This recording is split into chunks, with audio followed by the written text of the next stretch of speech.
Hey everybody, this is the Ripper, Jack Stevens, and you're listening to Wrestling with Entertainment. Hey everyone, it's Becca here, leader of the Scrunchies squad, and you're listening to the Wrestling with Entertainment podcast.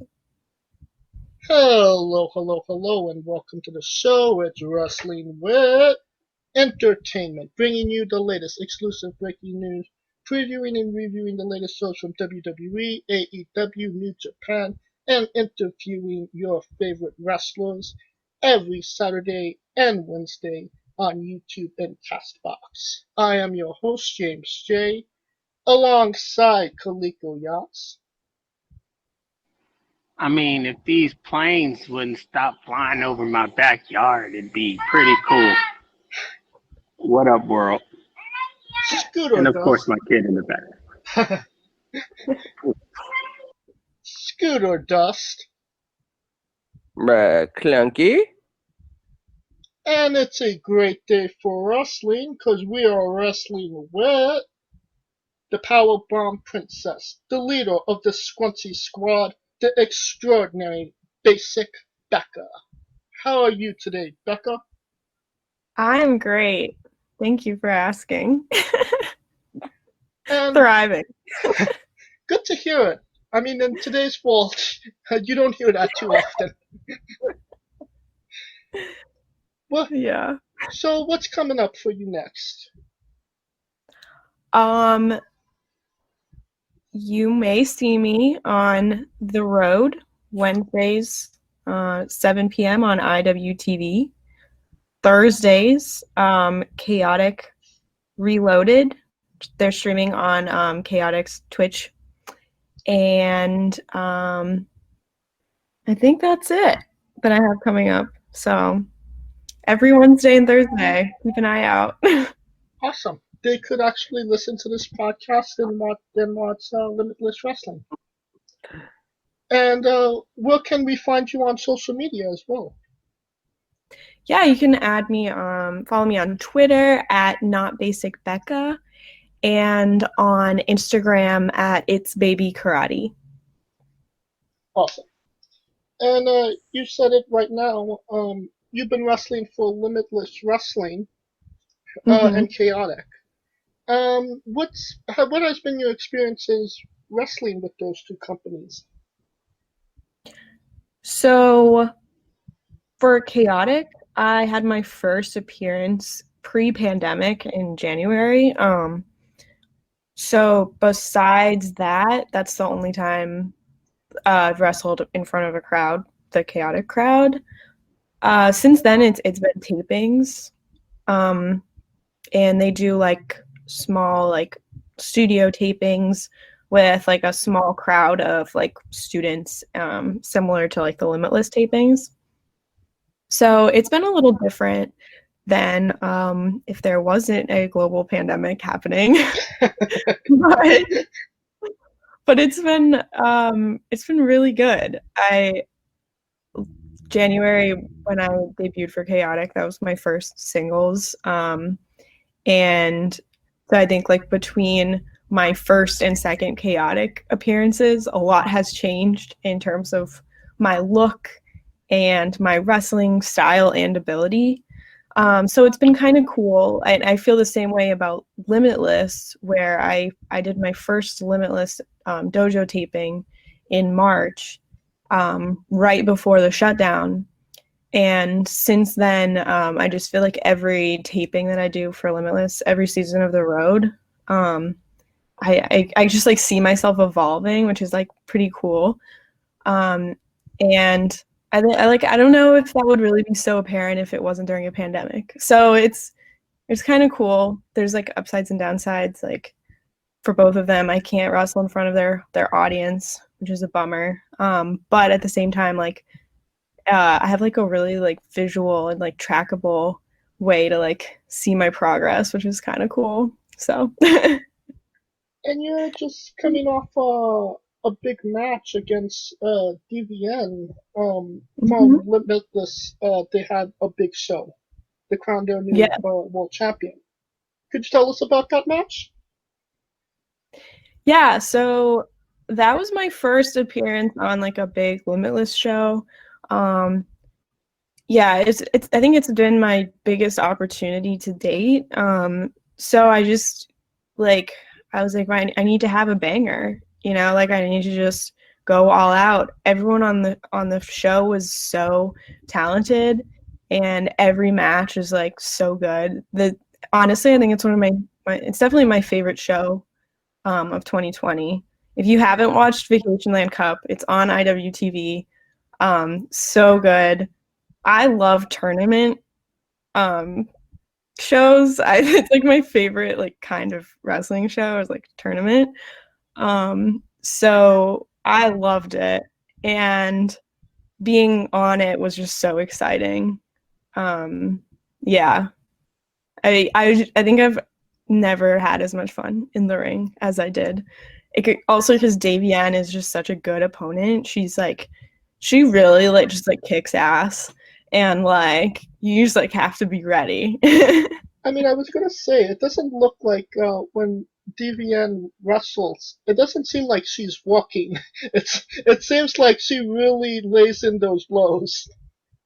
Oh yeah, she's devastating. I love it. It's the best.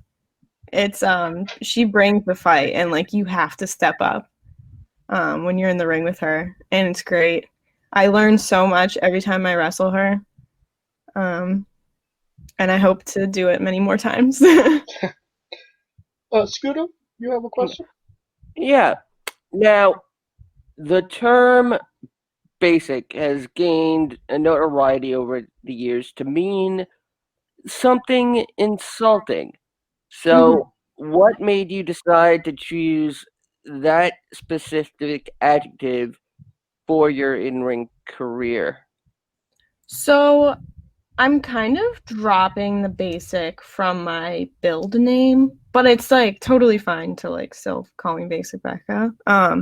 Because it's been pointed out to me that it doesn't really make sense. Everyone's like, yeah, but like you like kick people really hard, and that's like not really basic. And I'm like, yeah, okay, maybe you're right. Maybe I should change it. But originally it was kind of like, I feel like when you see me, I come off very like unassuming or like average, normal, and I feel like that kind of makes people like underestimate me. So I thought it was kind of funny to use it as like, oh, I'm just like this normal, like whatever, basic girl, but then I can like get in the ring and like, you know, fight people, and I just thought that was hilarious. Um, yeah. It does like it causes a react like people react to it, and I feel I like that reaction. I think it's funny. All right. And Personally, I think you should keep the basic Becca. I think it works. Thanks. and a follow-up to that, having watched some of your matches, you're very pronounced in the ring when you're on offense. You tend to put really an exclamation point on every move that you do, going with a more methodical style that emphasizes the impact of every move you do. Did that style come naturally to you, or did someone suggest you do it that way? Wow, thank you. That's really nice observation. I never really thought about it that way. I think like um some of my favorite wrestlers, I feel like kind of have that style, and I feel like I'm very much trying to like emulate them. So maybe that's why. Yeah. All right. All right. Yeah. Kaliko, you have a question? Yeah, actually, you know what? Scrunchy Squad. I want to know, where did that name come from? Because to me, it's so unique. And, most people don't even think of scrunchies in that way. What made you want to take something as simple as a scrunchie, empower it, and make it your own thing? Get it over. Yeah. there is like an origin story there. First, are you guys in New England, or where are you guys located? I am in New York. They Calico and James are in California, so I would be okay. New England. Wow, okay. Good to know. So in March, about a week before everything shut down, at least like here in Massachusetts, I wrestled at a women's rumble at Northeast Championship Wrestling. It's called NCW. Yep. And there was maybe like 5 or 6 people in the audience, like not a lot going on. Maybe there was more than that. I don't know. I'm just being dramatic, but I just remember it was like everyone was like starting to freak out about COVID, so there like wasn't really a crowd there. And me and my friends who were also in the Rumble, well, I would always wear a scrunchie in the ring. And like scrunchies have just like always kind of been a part of my style. And my 2 friends also wore scrunchies, Paris Van Dale and Little Mean Kathleen. And we were like coming in as like a heel faction with Armani Chaos.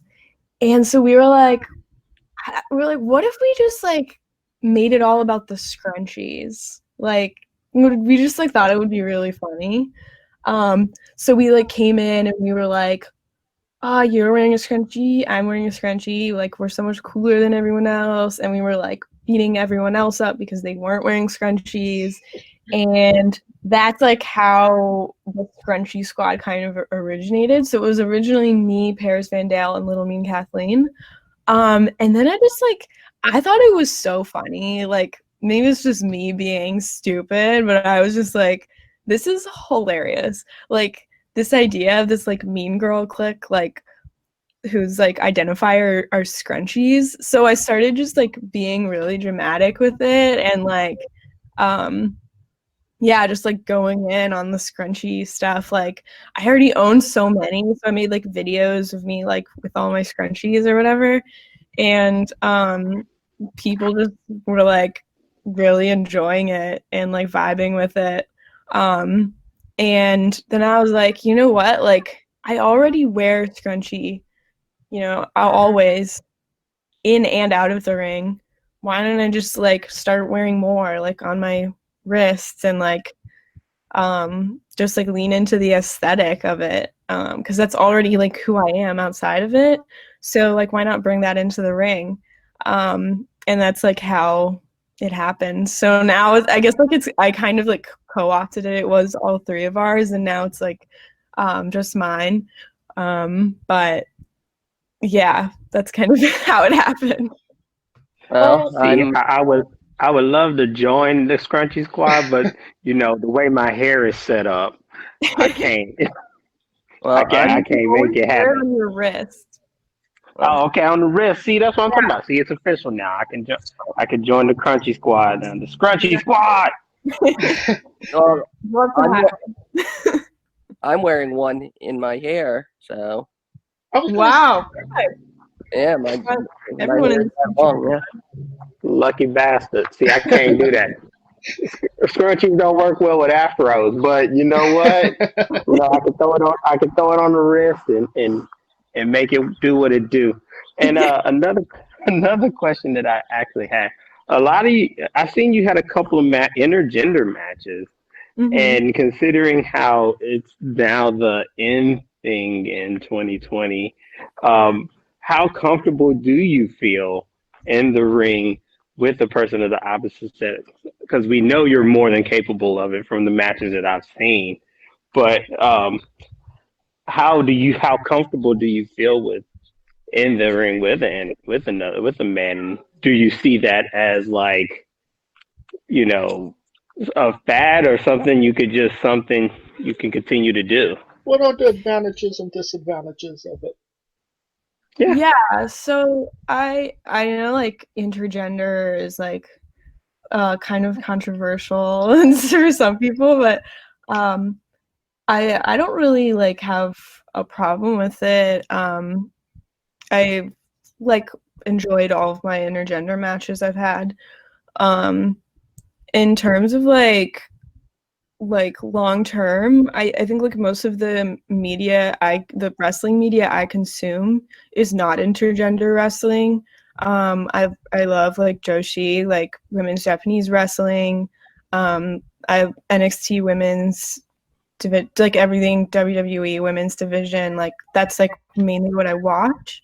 And like Impact and AEW women's, of course, like that's like what I like to watch, and I think that's what I want to do. So I like doing intergender, but in terms of like long-term wrestling goals, like I like wrestling women, and I want to have like storylines, with women, and yeah, that's like what I want to do. But I love working intergender. I like the Limitless tapings. I like have learned a lot. I got to wrestle Anthony Green before he became August Gray on NXT, and so I mean that's an incredible opportunity that I couldn't have had if like I didn't do intergender wrestling. So it's like an advantage. Also, is just like there's just a lot more men to wrestle, and especially like in New England, there's like not with the pandemic, like a lot of people aren't traveling, so there's just like not a lot of women to wrestle, and so to do intergender, that's like a huge advantage because now I have all of these people who are really talented who I can wrestle and learn and grow and like have matches with. So yeah, that's definitely an advantage of it. Awesome. Now, back onto the scrunchies. Do different scrunchies give you different abilities in the sense that you feel more empowered when you wear certain ones? And do different color scrunchies show what your mood is? Are they basically like infinity stones? Yes. Or they're probably weapons of opportunity, because I can see her like sneaking up behind someone, just choking somebody out with a scrunchie. You know what I mean? Like blood in, blood out style. That one. I have been like trying to think of ways to like use them to an advantage because they're not really like a weapon. Like the refs are like fine with me wearing them, so it's a legal weapon.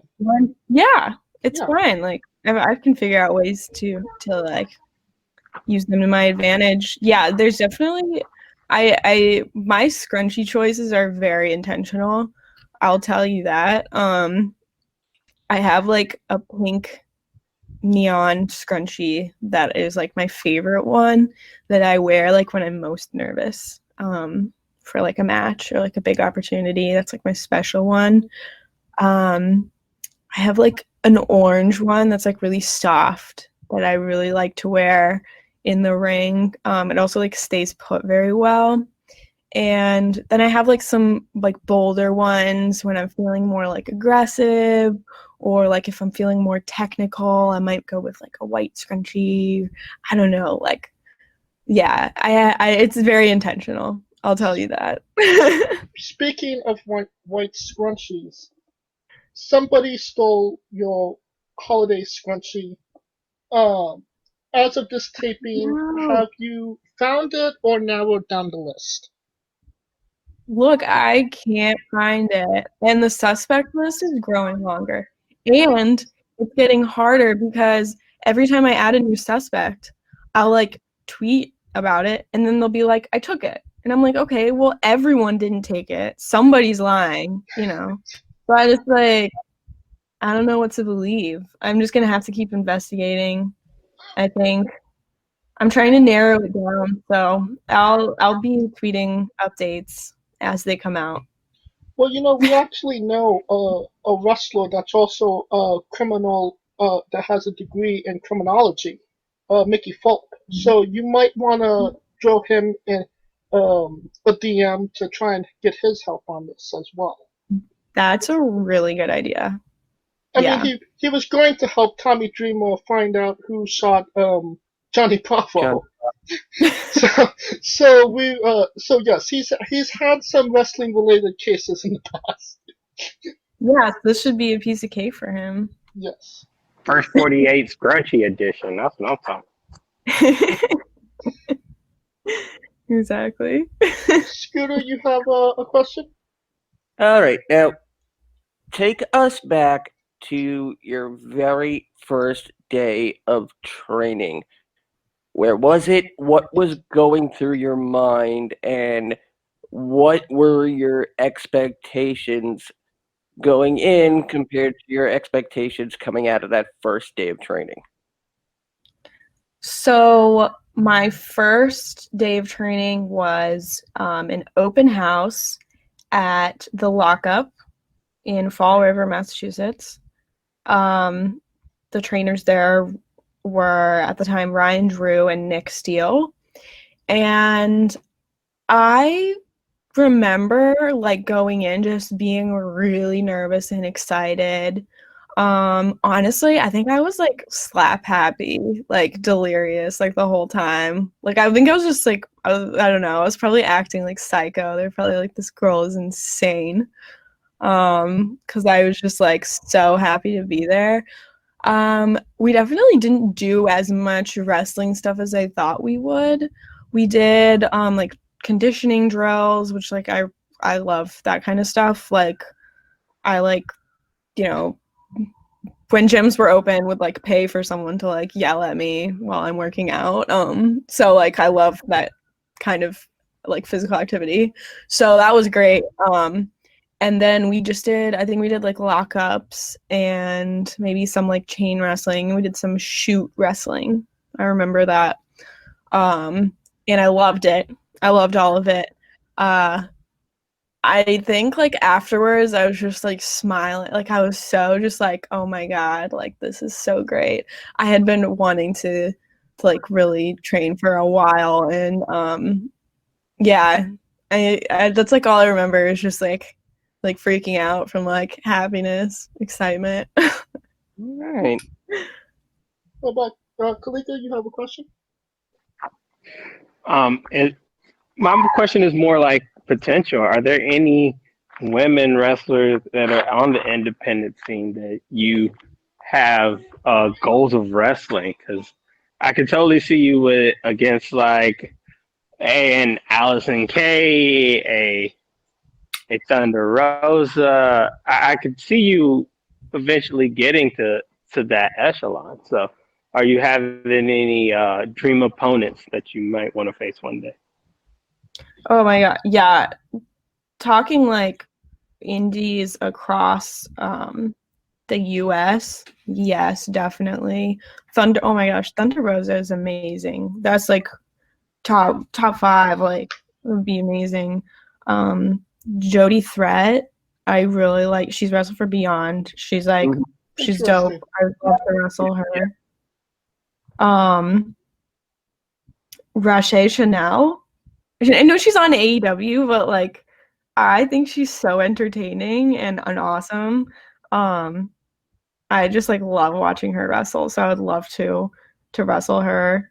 So Layla Hirsch, I know she's on AEW now too, but I would love to. I never gotten the chance to wrestle her. I actually like talk to her in real life, and I'm like, why can't let's wrestle, please? Because she's awesome. I've learned so much from her.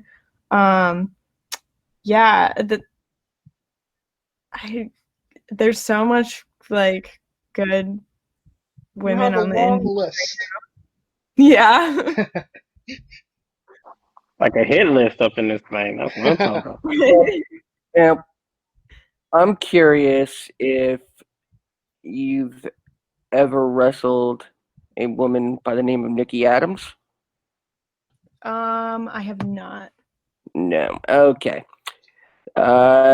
Nikki is a woman I started out in the business with. We came up in the same class, and now she's all over the essentially Mid-Atlantic New England scene, and Davienne's wrestled her, and it's just to pique my curiosity. Yeah, I haven't, but I'll definitely keep an eye out for her. So. And Cool. what has it been like wrestling in this pandemic era of wrestling? how has wrestling on a close set affected your mentality going into a match? Yeah, I mean, it's so different because before you had the locker room, backstage, and the audience. And like the show started and it was very like intense. I don't know, it was more like intense. There's like you can't be like, okay, wait, we need another 5 minutes when there's like a crowd outside. Like you can't do that. So I feel like it feels like things have slowed down even when you're like filming. But it's also like weird because like there's like all these cameras and it's a little awkward sometimes. I've done some tapings. I did like the NEW studio tapings. They don't have any audience at all. Not even like wrestler audience like Limitless does. And it was very difficult to not have fans there with like genuine reactions that you can play off of and interact with. So that's like, it's been a challenge. But I also think it's been like a learning experience. Because when you don't have the fans there, I feel like you kind of have to focus more on, I don't even know, like they making sure everything like times out right. I don't know. It's just like timing becomes like way more important, I think. And it's been really challenging. But I'm also just like so grateful that there's tapings happening because I was losing my mind for a couple of months. And you haven't really been wrestling that long. December of 2019. So you haven't wrestled in front of a lot of live crowds before the pandemic. Is that correct? Yeah, correct. Only a couple times. And so this is kind of getting maybe a little bit more normal wrestling in front of no crowds, or do you still feel that it's a lot more natural to have a crowd? I think it's way more natural to have a crowd. So even, it still feels weird to me. Just because I think there's something so genuine about having fans. Even like the wrestlers, they're a great audience, but I still like know most of them. So it's just like there's just something really, really fun about having a room full of strangers who just want to like be entertained, and you just go out there and like entertain them. It's so fun, and that feels more normal than what I'm doing now. And again, you've only been wrestling for around a year now. What has been some of the key moments since you started wrestling that you learned the most from? Definitely wrestling Anthony Green was one of those moments where I was like, I just feel like a lot of things clicked in my head. He like challenged me a lot with that match. I think that was the most I want to say like technical, but like difficult match I'd had to that date. So I feel like it really pushed me, and through that I kind of realized like, oh, I'm capable of so much, and it like kind of caused me to push myself too. So that was definitely a key moment for me. I think also like my first time wrestling Davienne at WSU was Davienne's just like, she's so great. I will just like talk about her all day. I don't care. Nonstop. She's the best. She's it was similar with that, where I learned a lot from that match, and I trust Davienne so much that I felt like so comfortable and fun, had so much fun in the ring with her at WSU. And then I think like recently at my most recent match on Vacation Land Cup was just like a huge moment for me. This is my favorite match that I've had. And I just really, it was the most fun I've ever had. And I'm like addicted to that feeling of like, that like fun feeling, I guess, that I get from wrestling like that. It was just the best. Yeah.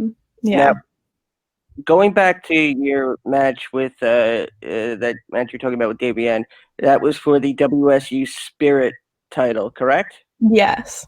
That is a title I am very, very familiar with, as my first night in the business. The first match I announced was a WSU Spirit Championship match between Brittany Savage and Tracy Brooks. Now, this is 2010. Oh, wow. So I just wanted to bring up that connection. Yeah, that's awesome. Yeah, I had no idea that that was going to be a title match. That was a total surprise to me. I was like, wow. Oh, Scooter, you have another question? That was Okay. my question. Kalika, you have another question? Considering that you've only been in wrestling for a year, have you felt like you had any like superstitions, any basic routines that you feel like you can't feel like you're there without doing X, or listening to Y, or is there a routine that you go through? Get your mindset. How does that work? I stretch a lot, which is surprising. I feel like a lot of wrestlers don't stretch. I don't know if you got like, it's really weird. And so I like stretch a lot, but I also I don't really have any like rituals or like superstitions, but like pre-match I get really excited and I like jump around and like dance a lot.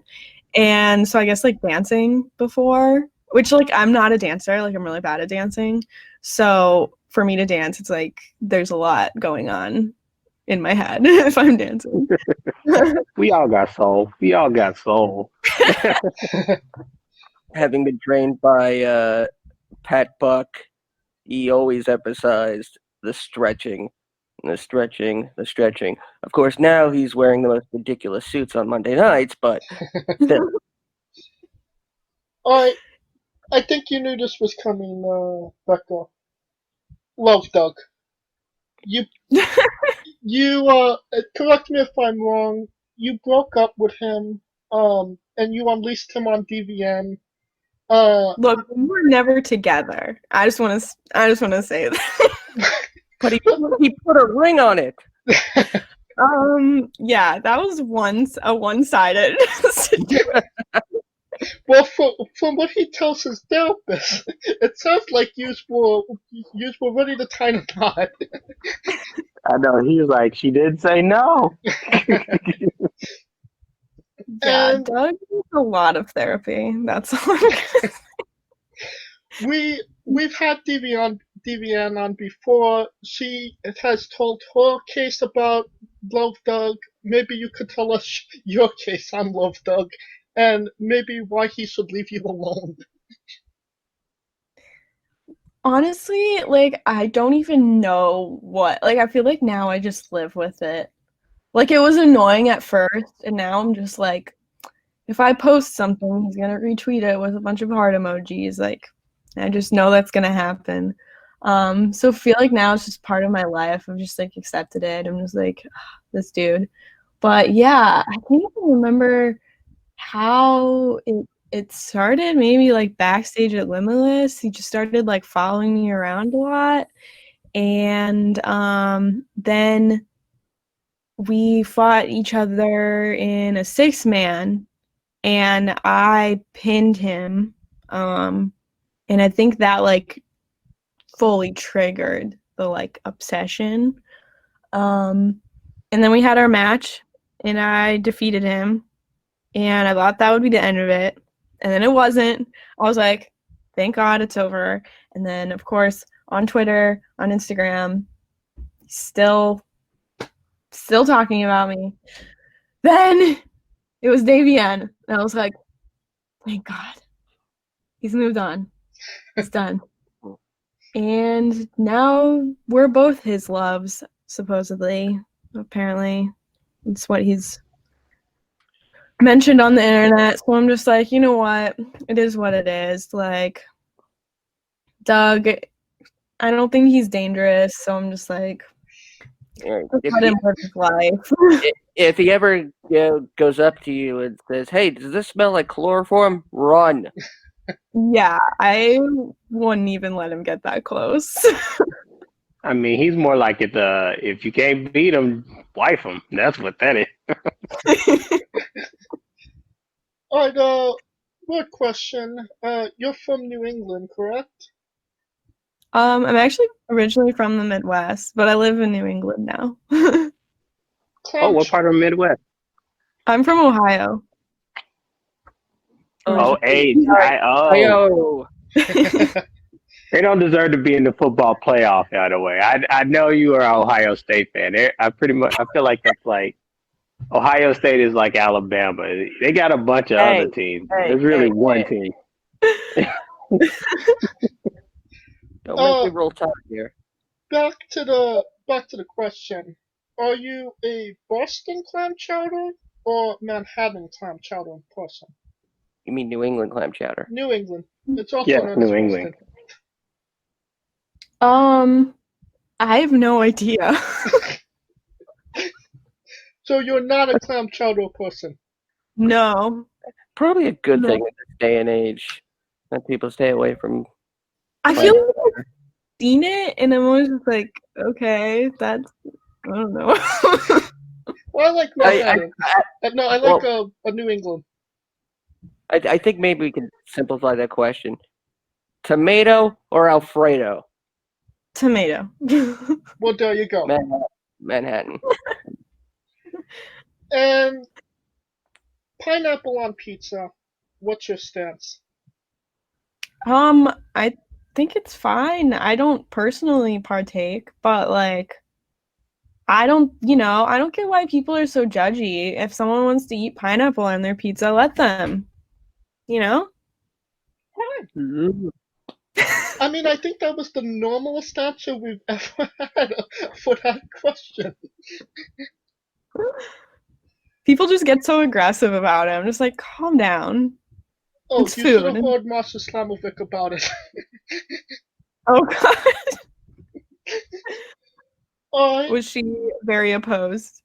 No, she was very for it, but ham with pineapple, no.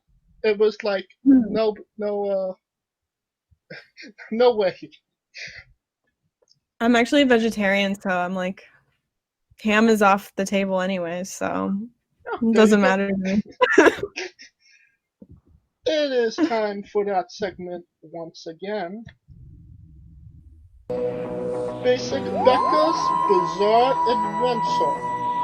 Now, you are a pro wrestler, and weird and bizarre things are bound to happen on the road. Can you maybe tell us a story that fits that description?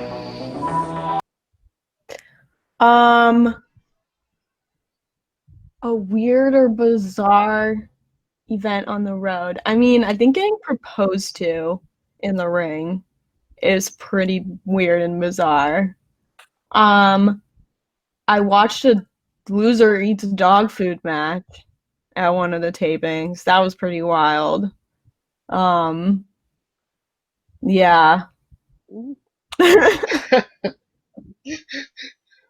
Alright, fair enough. Maybe an easier question to answer. Where do you see yourself in 5 years? Oh, that's a great question. Oh my gosh. I would just 5 years. I would love to go to Japan. I really hope in 5 years I'm either in Japan or I've been to Japan. I love the women's wrestling there, and I really would love to go. Yeah. Is there a particular promotion or performer you would like to wrestle from there? I watch a lot of Stardom, so that would just be a dream come true. Siri is like one of my favorites right now on Stardom. This would be amazing to wrestle her. A lot of like my kicking, my kicks that I do are like inspired by her. And there's Sendai Girls also killing it. Marvelous Pro. It's where Masha is. Yep. I watched the stuff. It's great. Like there's a ton going on there that I would love to do. Yeah. Follow-up question. Do you think you could get Masha Slamovic to join Scrunchy Squad? I think it could happen, honestly. Like, yeah, we follow each other on social media, so I'm like, why not join the Scrunchy Squad? I would love to wrestle her one day too. That's another on my list. The list gets longer. Yeah. Kaliko, any last questions? Yes, since you're a vegetarian, squash, fruit or vegetable. Oh, wait, no. That's the 8 questions of doom. We're not there yet. Hey, I'm there. The pineapple pizza thing got me there. Y'all got me hungry, man. For clarification, what do you call your finisher? Beck's termination. Beck's termination. Yeah. Nice. Damn, that's Okay. a cool finish. Okay, I dig it. Beck's termination. Yeah, for some reason, calling something the basic instinct Ooh, was popping up. Feel free to. Steal that. that's good. I might steal that. I dig And that. what is a match that people should go out of their way to see that best shows off what Basic Becca is all about? Definitely my match with Davienne at Vacation Land Cup 2020. What? It's on IWTV. Check it out. Watch the whole show. It's great. It's a great show. All right. And now we are nearing the conclusion of this interview. So it is time we are wrestling with the 8 questions of doom. Oh, jeez. This is a speed round, and I'm going to list a couple of questions, and you answer them however you see fit. Are you ready, Becca? I think so. Yeah. Sure. Excluding yourself, greatest wrestler of all time. Sasha Banks. Worst wrestler of all time. Oh no. I don't know. Shoot. You can plead the 5th if you want. You just got into business. He trying to get you X out. Yeah. We do have a default answer. Who's that? Steve McMichael. Sure. You're main eventing WrestleMania for the Women's World Championship. Who is your opponent? Sasha Banks. Oh, wow. If you could This come is out, Sasha Banks. if you could come out to anyone's entrance music, past or present, who would it be? Oh, like someone else's entrance music? Yes. Edge. Ah, sweet. That's my favorite. I think we got that question, that answer twice now, Sweet. Yeah. Yes. All It's right. great. banger. I mean, it gets you pumped for him, right? Yeah. Right? Yeah, it sounds like anime. That's why. It just sounds like an anime intro. Yeah. Oh, I love it. That's a good analogy, Khalifa. Finish the sentence. Kayfabe is. Kayfabe is kayfabe? I don't know. Then first thing that pops into your head. Finish the sentence. Kayfabe is. Wrestling. Okay. Alright. I will accept that We'll answer. allow it. We will allow that. Next question. Squash. Fruit or vegetable? Fruit? That's I don't correct. know. Yes. That is correct. No, that is not. You know what? I've never seen squash in a fruit salad. So until then, Comes down to the scientific classification of what a fruit is, Kaliko. You I are don't care. Tomato is a fruit. one of the few people that actually know that squash is a fruit. The majority of the people that come on think it's a vegetable. So here's the Honestly, basic I question. wasn't really sure. I'm gonna be honest. I just See? bad. So basically, you flip Like- the coin. Yeah. No one drinking squash juice. You know what I'm saying? Like, All right, next question. New Japan wrestler Taichi. His ring gear gets smaller every year, revealing more of himself to the world. My question: what is the appropriate trunks to butt cheek ratio for ring gear? Like how much ass should hang out? Yes. I think it the depends best on the explanation. person, you know? Like it's to your comfort. Like if you want it all to hang out, let it hang out. You know? All right, fair enough. I'm body positive. I think people should express themselves how they want to. Amen. There you go, girl. See, I knew we were vibing. And the last question, the one everybody wants to know, the main event. Have you ever had a conversation with a complete stranger in a supermarket about Darby Allin? No, I have not. And that is the correct answer. And I have a bonus question. Have you ever taken the trip up the road a bit to Worcester and tried to see the house of John Cena? No, I haven't. I couldn't even tell you where it is. I mean, is that something even I've that you want been to to do? Stephen King's house. It's just a little rib. I mean, you can't see it. Yeah, exactly. I wouldn't be able to Thank see you. him, so This is true. And that will conclude the interview. Once again, Becca, could you give us your social media? yes, Twitter at Not Basic Becca, Instagram at It's Baby Karate. And you also have a pro wrestling tee store, correct? Yes, I do.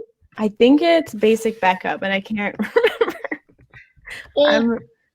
All that information will be in the video description as well for anybody that wants to follow you on Twitter, Instagram, or buy a Basic Becca t-shirt. Awesome. Thank you so much.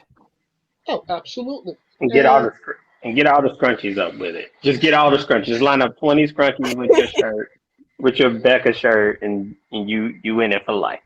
I mean, we do need Basic Becca scrunchies coming out, right? That's something you need to Oh make yeah. as soon as possible.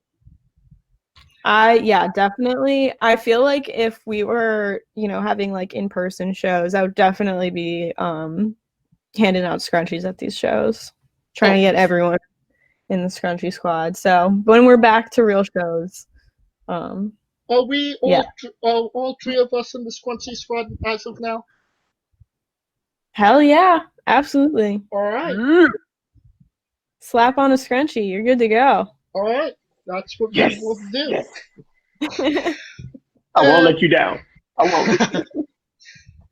You can join me, Scooter, and Kaliko on this Saturday for our preview and review show on YouTube and Castbox, where we will be talking all things New Japan Wrestle Kingdom Night 1, 2, and New Year's Dash.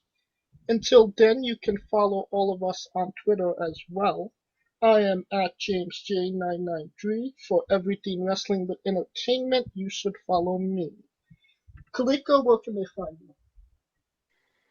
You can follow me at I am Kaliko. Yup, in my scrunchie. Yup, in my scrunchie. Yup, in my scrunchie. Yes. And where can they find Scooter Dust? You can always find me at Scooter Dust on Twitter and holding it down for the UNB network at UNBS Wrestling. And of course, do not forget, starting off the year, the 2021 Royal Rumble remix, doing it for 5 years and going, the only live streaming alternate commentary podcast on the web. For our very special guest, Basic Becca, Kaliko Yachts, Mitch Mayhem, Scooter Dust, I am James J, and this has been Wrestling with Entertainment.